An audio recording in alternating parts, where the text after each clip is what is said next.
I'm in Carter, 29, a finance consultant who thought I'd mapped out my life with the precision of a ledger until my mother, Suzanne, threw scalding coffee in my face at my sister Lily's engagement party for refusing to fork over $40,000.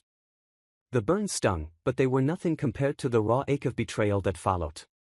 My name's not on billboards, but I've built a life I'm proud of in Portland, Maine, with Derek, my fiancé, a tech innovator who sees the world the way I do, through hard work and quiet purpose. That day, though, my carefully balanced world tilted, and what unfolded changed how I saw family, love, and myself. Growing up in Blue Harbor, a small fishing town on Maine's jagged coast, wasn't the idyllic postcard it might sound like. Our house, a weathered Cape Cod with peeling gray paint, sat a block from the docks, where the air always smelt of salt and diesel. My father, Henry, a lobsterman, spent his days hauling traps, promising to fix the sagging porch but never finding the time. He was a man of soft words and softer resolve, always yielding to my mother, Suzanne, who ruled our home like a queen presiding over a court she felt was beneath her. Susan had been a beauty pageant star in her youth, her smile dazzling enough to win crowns but not enough to escape the poverty of her childhood in a millworker's family.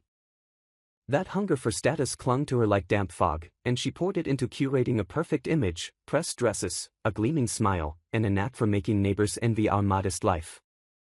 But beneath the polish, she was a storm, controlling every detail of our world. I inherited her sharp jawline and sharper mind, always calculating, always planning. My sister, Lily, 3 years younger, got our father's soft hazel eyes and a charm that made people forgive her anything. From the moment she was born, Lily was Susan's sun, while I was the shadow expected to shine on command. And why can't you be more like Lily? Susan would sigh when I brought home straight A's, as if my debate team medals were a personal affront. Lily, with her season-packed social calendar, was the cheerleader Susan drove to every practice, while my late-night study sessions earned me lectures about being too serious. I learned early that love in our house came with strings, and for me, those strings were always just out of reach. By high school, I stopped chasing Susan's approval and started plotting my escape. College was my lifeline, but when I earned a partial scholarship to Bowdoin, Susan clutched my acceptance letter like it was a bill she couldn't pay. "We've been saving for Lily's future," she snapped, as if my ambition was a betrayal. That was the first time I saw the ledger of her love, Lily's column overflowing, mine barely touched. I put myself through Bowdoin with scholarships, loans, and shifts at a local diner, pouring coffee for fishermen who tipped in quarters and stories. My grandmother, Margaret, a retired schoolteacher with a spine of steel, was my anchor. She worked in an era when women were expected to stay home, and she saw the same fire in me. "Don't let them dim you, Aunt," she'd say during our Sunday calls, her voice crackling over the line. When she passed during my senior year, her death cracked something in me, but her letter, tucked with a $75,000 inheritance, mended it just enough. "For your future, whatever you choose," she wrote. "Your dreams are worth it. I never told my family about the money. It was my secret, a lifeboat I kept hidden in case the storms at home grew too fierce." That inheritance became my foundation, not for flashy cars or designer bags, but for strategic moves. After Bowdoin, I landed an entry-level job at Coastal Capital, a Portland firm managing portfolios for Maine's wealthy. While Lily dropped out of community college to find herself, I negotiated a starting salary above the norm, mapped a 5-year career plan, and worked nights mentoring young women in finance. Susan's reaction was a shrug, stable benefits, I suppose, but I wasn't chasing her praise anymore. By 27, I'd become a partner, my office overlooking Casco Bay, where sailboats bobbed like reminders of the freedom I'd earned. It was at a fundraiser for financial literacy that I met Derek Sullivan. He wasn't like the trust fund types who flaunted their wealth with loud suits and louder laughs. Derek, with his dark curls and steady brown eyes, asked questions about the program's impact, not its tax breaks. He'd grown up in a Boston triple-decker, his parents scraping by, and built a cybersecurity startup from his dorm room, selling it for millions before starting a new venture in renewable energy. Over glasses of cheap wine, we bonded over our distrust of extravagance and our belief that money should build, not flaunt. 2 years later, he proposed on a foggy hike along the Bold Coast, kneeling in the mud with a simple sapphire ring. "No grand gestures," he said, grinning. "Just us." I said yes before he finished asking. Our wedding plans were modest: a historic lighthouse in Acadia National Park, 50 guests, a $40,000 budget covering everything from travel to the lobster bake reception. It wasn't lavish, but it was ours, woven with meaning. We could elope and donate the money, Derek teased one night, his arm around me as we pored over seating charts. I laughed, but the thought lingered. Susan's response to our engagement was predictably tepid. "Well, at least you're settling down," she said. "I'm my ring like it was a clearance rack find." Henry mumbled congratulations while Lily texted about planning my bachelorette party, already assuming she'd be in ET as my career climbed. So did Susan's expectations.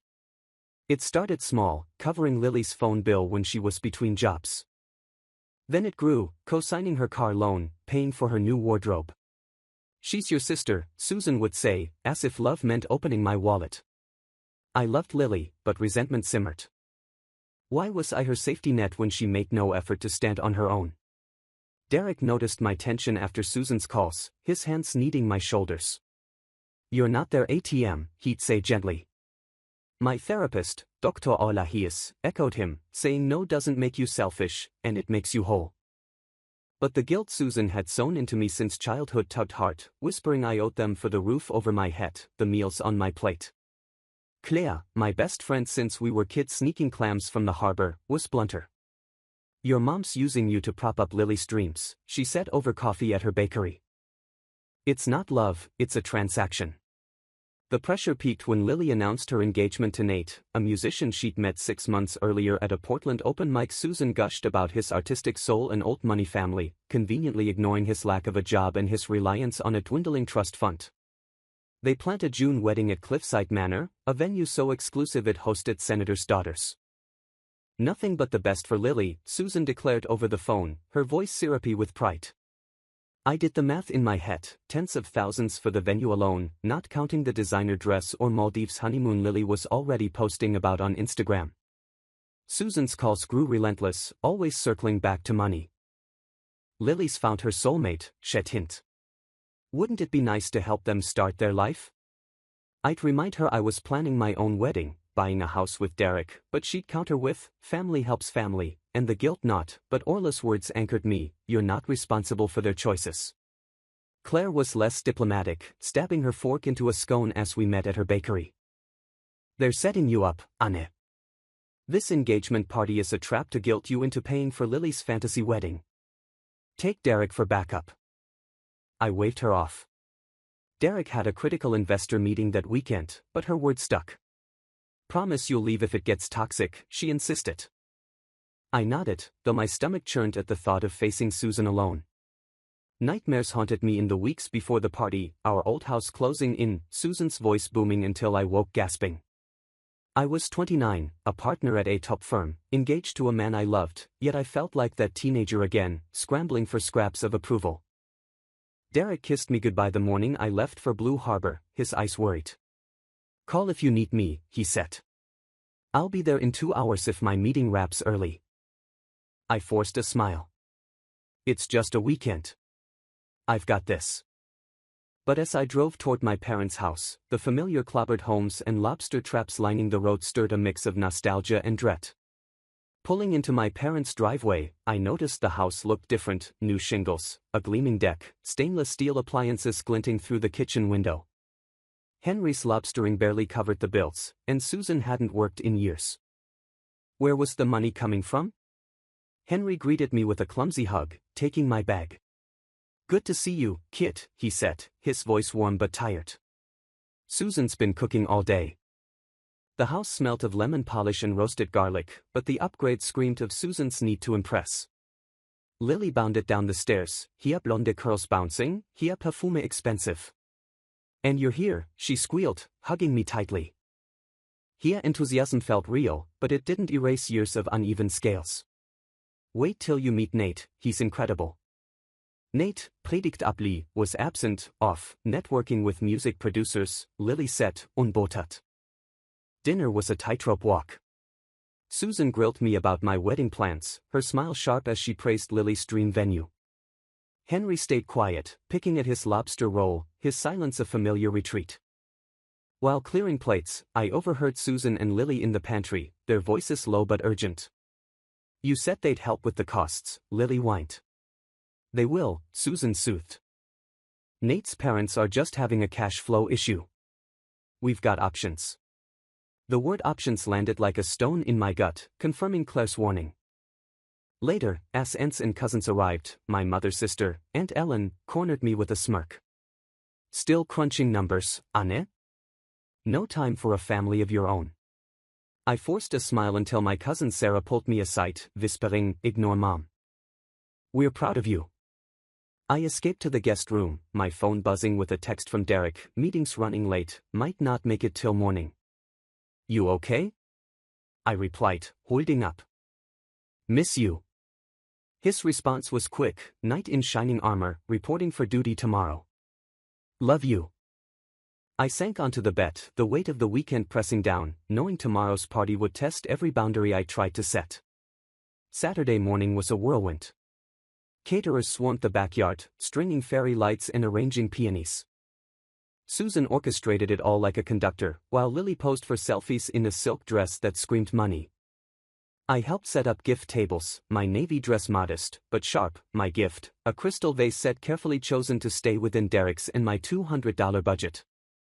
Nate arrived at noon, all charm and teeth, his hug too tight, his eyes lingering on my watch. The famous sister, he said, his tone oily. His friends in designer sneakers and vague jobs made jokes about marrying up that curdled my stomach. As guests arrived, Susan handed me a wine glass, adjusting my necklace with a smile that didn't reach her eyes. Everything must be perfect, she said, then lowered her voice. Nate's parents are particular, but they're having some financial hiccups. His trust funds stretched thin. I nodded, dodging the bait, and changed the subject to the party schedule. By 3 Uhr nachmittags, the backyard was a vision, white roses, clinking glasses, a violin quartet. My anxiety spiked as Derek texted he was stuck in traffic. In the bathroom, I splashed cold water on my face, whispering to my reflection, you're enough. You can do this. Lily and Nate made their grand entrance, her blush gown shimmering, his suit tailored to perfection. We have exciting news, Lily announced, detailing a Cliffside Manor wedding, a 6-tier cake from a Boston patisserie, a gown from Paris, a Fiji honeymoon. Each word tightened my chest. This wasn't a plan. It was a fiscal free-fall. We're so grateful for our family support, Lily said, her eyes flicking to me. Susan raised a glass, to Lily and Nate and those who loved them enough to make their dreams real. The pointed toast felt like a hook. Susan cornered me by the dessert table. And a private word? Against my instincts, I followed her to Henry's study, where she shut the door. Isn't this magical? She said, gesturing to the party. Lily's found her match. Her tone shifted. Nate's family has hit a rough patch, temporary of course. Lily deserves her dream wedding. I braced myself. How much? I asked flatly. Just $40,000, she said, as if it were pocket change. You and Derek can afford it. Your little lighthouse thing can wait. No, I said, my voice steady. I'm not funding a wedding Lily can't afford. It's reckless, and it's not my job. Susan's face hardened. After all we've done for you? You're selfish, Anne. I paid my own way through college, I shot back. I've been independent since I was 18. You don't get to guilt me for that. Her voice rose as she followed me into the hall, where guests lingered. Everyone, she called, and has something to share. The crowd hushed. She's refusing to help Lily's wedding because she's too busy counting her money. Lily's face fell. And is that true? I'm not discussing this here, I said, my heart pounding. Susan's rage boiled over. She grabbed a coffee cup from a passing tray and flung it at me. The hot liquid seared my cheeks, soaking my dress. I gasped, the pain sharp, the humiliation sharper. Look what you made me, Donnerstag, Susan shrieked. You've ruined everything. Lily clutched her mouth. Nate's eyes widened, and guests froze. Their whispers a dull roar in my ears. Through the blur of tears and burning skin, I heard the front door open. Derek strode in, his face shifting from confusion to fury as he took in my dripping dress, my red cheeks, Susan's defiant stance. He rushed to me, his hands gentle on my shoulders. And what happened? Are you okay? Susan stepped forward, her voice syrupy. Derek, just a little family spat. And was being stubborn about Lily's wedding, and I overreacted. Overreacted? Derek's voice was steel. You threw hot coffee at your daughter because she wouldn't give you $40,000? Susan stammered. It was an accident, in the heat of the moment. Derek helped me stand, his arm a shield. She needs a doctor. Those burns need treatment. Susan scoffed. It wasn't that hot. Derek's calm cracked. Mrs. Carter, I've heard about your family for 2 years, how Ann funded her own education while you saved for Lily, how you belittle her success while praising Lily's every step. He turned to the crowd. Did you know Ann's been paying your mortgage for 3 years? Anonymously, through a trust, so you wouldn't lose this house when Henry's boat broke down. Susan paled. Henry stepped forward, his voice shaky. And is this true? I nodded, my secret spilling out. I didn't want you to worry. Derek wasn't done. And Lily, your student loans, $25,000, paid off by Ann. She let you think it was a grant, so you wouldn't feel indebted. Lily's jaw dropped. That was you. Nate edged closer, his eyes gleaming. Madison never mentioned her sister was so accomplished. His tone made my skin crawl. Derek continued, Ann's a partner at Coastal Capital, one of Portland's top firms. She turned her grandmother's inheritance into millions, not for show, but for programs mentoring kids in poverty. She's not your ATM. She's your daughter, your sister. Susan sputtered. She lives so modestly, that condo, that car, because she values money's purpose, not its status, Derek said. I met Lily's eyes. Would knowing I had money have changed how you saw me? I asked. I wanted love, not obligation. Susan tried to recover. If we'd known, we wouldn't have asked for help. A misunderstanding. But the room's silence spoke louder, her words rang hollow, and for the first time, I felt seen. Derek guided me to the car, my face throbbing, my dress ruined. At the ER, the doctor confirmed first-degree burns, painful but not scarring. My phone buzzed with messages. Lily's, I'm so sorry. Call me. Henry's, your mother's upset. Please call. Susan's, this was a misunderstanding. Even Aunt Ellen texted, suddenly eager to discuss investments. I turned off my phone, leaning into Derek. I can't face them yet, I said. You don't have to, he replied, his hand steady in mine. We stayed at a Bar Harbor hotel, Derek ordering room service, running a cool bath to soothe my burns. I'm sorry I spilt your secrets, he said later, his voice soft. Seeing you hurt, I couldn't stay quiet. I squeezed his hand. It's okay. Hiding my success was exhausting. Maybe it needed to come out. The next day, I called Orla for an emergency session. What Susan did was assault, she said plainly. There's no excuse, no matter how heated things got. I nodded, still reeling. She's never been physical before. Maybe not, Orla said, but the emotional manipulation? This was just louder. She helped me draft a plan. No contact with Susan until she acknowledged her actions. Cautious openness with Lily and Henry if they respected my boundaries. Claire, when I called, was livid, coffee in your face.